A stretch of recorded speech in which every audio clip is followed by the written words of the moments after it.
പ്രിയരെ, കുറച്ചു നാൾ മുമ്പ് തറയിൽ മെത്രാൻ ചോദിച്ചത് കുർബാനയിൽ ഒരു 15 മിനിറ്റ് തിരിഞ്ഞാൽ എന്താ കുഴപ്പം എന്നാണ്.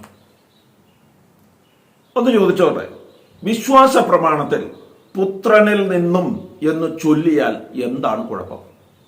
ഐക്യത്തിന് വേണ്ടിയല്ലേ, ഐക്യരൂപത്തിന് വേണ്ടിയല്ലേ.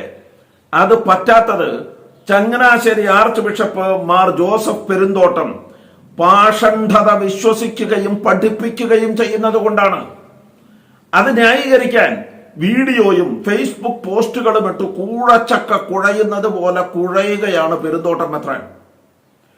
കത്തോലിക്ക സഭയിലെ അടിസ്ഥാന വിശ്വാസ പ്രമാണത്തിൽ തന്നിഷ്ടത്തിന് തോന്നിവാസ മാറ്റങ്ങൾ വരുത്തിയിട്ടാണ് ഈ മെഴുകൽ 1993 സിനഡിനെതിരെയും അന്നത്തെ പേപ്പൽ ഡെലിഗേറ്റ് ആയിരുന്ന മാർ കാട്ടുമനയ്ക്കെതിരെയും പരസ്യമായി യോഗം വിളിച്ച് പ്രതിഷേധിച്ച സമരം ചെയ്ത മഹാനാണ് ഈ പെരുന്തോട്ടം മെത്രാൻ. പ്രിയ മെത്രാനെ, താങ്കളുടെ ദൈവശാസ്ത്രവും വ്യാഖ്യാനങ്ങളും താങ്കൾ സ്വന്തം കൈ വെച്ചാൽ മതി. സഭയുടെ ദൈവശാസ്ത്രം അംഗീകരിക്കാൻ തയ്യാറല്ലെങ്കിൽ താങ്കൾ സ്വന്തം സഭ രൂപീകരിക്കണം. ഈ മെത്രാൻ പറയുന്ന ആദ്യ വാദമുഖം തന്നെ കുർബാന തക്സയ്ക്ക് വിരുദ്ധമാണ്. പുത്രനിൽ നിന്നും എന്ന പദത്തിന്റെ ആരംഭത്തിലും അവസാനത്തിലും ഹൈഫൺ ചേർത്ത് അല്പം വേർതിരിച്ചാണ് നൽകിയിരിക്കുന്നത്. അതിനാൽ വിശ്വാസ പ്രമാണം ഏറ്റുപറയുമ്പോൾ പുത്രനിൽ നിന്നും എന്നത് ചൊല്ലുകയോ ചൊല്ലാതിരിക്കുകയോ ചെയ്യാം. ഇതാണ് മെത്രാന്റെ ന്യായം.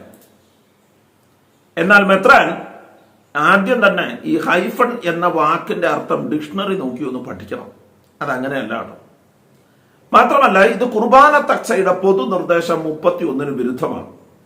ആ നിർദ്ദേശം പറയുന്നത് ഇങ്ങനെയാണ്: ആഘോഷപൂർവമായ കുർബാനയിലും സാധാരണ കുർബാനയിലും ഉപേക്ഷിക്കാവുന്ന ഭാഗങ്ങൾ സ്ക്വയർ ബ്രാക്കറ്റ് അങ്ങനെ അടയാളപ്പെടുത്തിയിരിക്കുന്നു. ഈ 3 രൂപങ്ങളിൽ ഉപേക്ഷിക്കാവുന്ന ഭാഗങ്ങളാണ് ചെറിയ അക്ഷരത്തിൽ അച്ചടിച്ചിരിക്കുന്നത്. കാര്യങ്ങൾ വ്യക്തമാണല്ലോ. ഹൈഫൺ ഇട്ട ഭാഗങ്ങൾ ഉപേക്ഷിക്കാവുന്ന ഭാഗമല്ല, മറിച്ച് അത് കൂടുതൽ ശ്രദ്ധയോടെ ചൊല്ലേണ്ട ഭാഗമാണ്. മറിച്ചായിരുന്നെങ്കിൽ അത് പൊതു നിർദ്ദേശത്തിൽ രേഖപ്പെടുത്തിയനെ. ഈ മെത്രാൻ സീറോ മലബാറിന്റെ ഭാഗമായിരിക്കുവോളം വത്തിക്കാനും സിനഡും അംഗീകരിച്ച തക്സയിലെ പൊതു നിർദ്ദേശങ്ങൾ പാലിക്കാൻ ബാധ്യസ്ഥനാണ്. അത് എറണാകുളംകാർ മാത്രം പാലിച്ചാൽ പോരാ, അങ്ങോട്ട് പാലിക്കണം. സ്വന്തമായി തീരുമാനമെടുക്കാൻ ഇത് പെരുന്തോട്ടം മെത്രാന്റെ സ്വകാര്യ സഭയല്ലല്ലോ. അദ്ദേഹം ഉയർത്തുന്ന മറ്റൊരു വാദം ഇതാണ്: 1959 പൗരസ്ത്യ കാര്യാലയത്തിൽ നിന്ന് സീറോ മലബാർ സഭയ്ക്കായി പ്രസിദ്ധീകരിച്ച കൂദാശയുടെ ആഘോഷക്രമം ഓർദോയിൽ നിർദ്ദേശിച്ചിരിക്കുന്നത് ഇപ്രകാരമാണത്രേ: സ്ഥലത്തെ മെത്രാന്റെ തീരുമാനപ്രകാരം പുത്രനിൽ നിന്ന് ഫിലിയോക്കെ എന്നത് ചൊല്ലുകയോ ചൊല്ലാതിരിക്കുകയോ ചെയ്യാം. നോക്കൂ, 59 അങ്ങനെ പറഞ്ഞിരുന്നു എന്നതാണ് മെത്രാന്റെ വാദം. ഓർക്കണം, അന്ന് ഈ സീറോ മലബാർ സഭയ്ക്ക് സിനഡ് എന്ന് പറയുന്ന സംവിധാനം തന്നെ ഉണ്ടായിരുന്നില്ല. മേജർ ആർച്ച് ബിഷപ്പ് ഉണ്ടായിരുന്നില്ല. മെത്രാനെ, ഈ 92 സിനഡ് ഉണ്ടായതിനു ശേഷം 98 ആരാധനാക്രമം സംബന്ധിച്ച സമ്പൂർണ്ണ അധികാരം സിനഡിന് നൽകിയതിനു ശേഷം നിങ്ങൾക്ക് ഈ 59 കഥ പറയാനാവില്ല. സിനഡ് തീരുമാനിച്ചതനുസരിച്ചേ പറ്റൂ. സ്വന്തം തീരുമാനം പറയാൻ ഇത് പഴയ സഭയല്ലെന്നും ഇത് വെറും റൂബ്രിക്സിന്റെ കാര്യമല്ലെന്നും അടിസ്ഥാന വിശ്വാസ പ്രമാണത്തിന്റെ കാര്യമാണ്. ദൈവശാസ്ത്ര വിശാരദന്മാരായ തെർത്തുല്യനും വിശുദ്ധ ജെറോമും വിശുദ്ധ അഗസ്റ്റിനുമെല്ലാം ഈ ആദ്യ നൂറ്റാണ്ടുകളിൽ 1 മുതൽ 3 വരെയുള്ള നൂറ്റാണ്ട് വരെയുള്ള കാലങ്ങളിൽ ഊന്നി പറഞ്ഞിട്ടുള്ളത് പിതാവിൽ നിന്നും പുത്രനിൽ നിന്നും പരിശുദ്ധാത്മാവ് പുറപ്പെടുന്നു എന്ന് തന്നെയാണ്. വിശ്വാസികളെ വഞ്ചിക്കരുത്, പാഷണ്ഡത പഠിപ്പിക്കരുത്. യോഹന്നാൻ 20:22 പറയുന്നത് ഇങ്ങനെയാണ്: ഇത് പറഞ്ഞിട്ട് അവരുടെ മേൽ നിശ്വസിച്ചുകൊണ്ട് അവരോട് അരുളി ചെയ്തു, നിങ്ങൾ പരിശുദ്ധാത്മാവിനെ സ്വീകരിക്കുവിൻ. ഈശോ നിശ്വസിച്ചുകൊണ്ട് പരിശുദ്ധാത്മാവിനെ സ്വീകരിക്കാൻ പറയുന്നു. പുത്രനിൽ നിന്ന് പരിശുദ്ധാത്മാവ് പുറപ്പെടുന്നു എന്ന് ദൈവവചനം പഠിപ്പിക്കുന്നു. അത് ഈ പെരുന്തോട്ടൻ മെത്രാൻ മാത്രം വിശ്വസിക്കുന്നില്ല.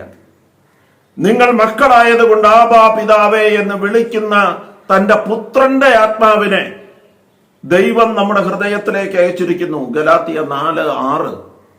പുത്രന്റെ ആത്മാവിനെ എന്നാണ് പറയുന്നത്.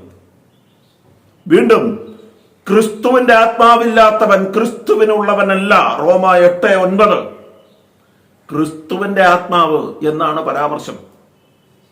അടുത്തത്, നിങ്ങളുടെ പ്രാർത്ഥനയാലും യേശു ക്രിസ്തുവിന്റെ ആത്മാവിന്റെ ദാനത്താലും ഇത് എനിക്ക് മോചനത്തിനായി പരിണമിക്കുമെന്ന് ഞാൻ അറിയുന്നു. ഫിലിപ്പിയർ 1:19.